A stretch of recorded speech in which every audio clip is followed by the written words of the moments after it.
जामिया महमूदिया नौगज़ा मेरठ में ही मदरसा है मुफ्ती फ़ारूक अलैहिर्रहमा का।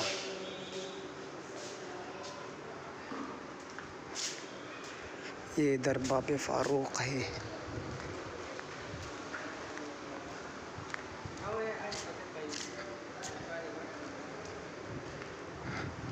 ये मस्जिद है इधर आखिर में।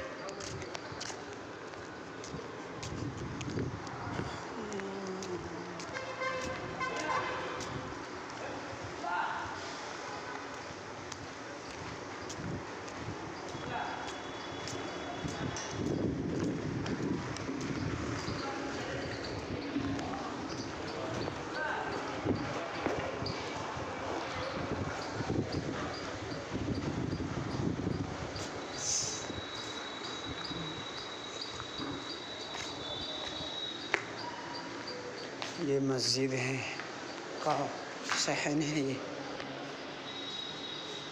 बड़ी मस्जिद है माशाअल्लाह।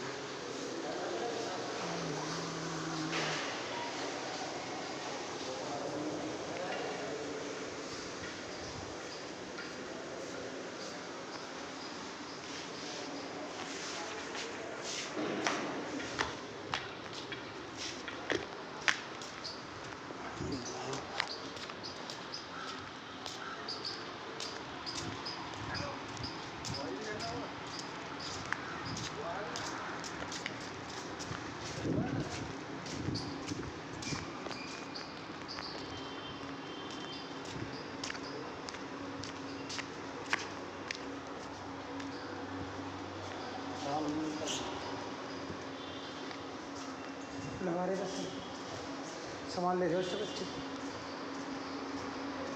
ये अंदरूनी हिस्सा है।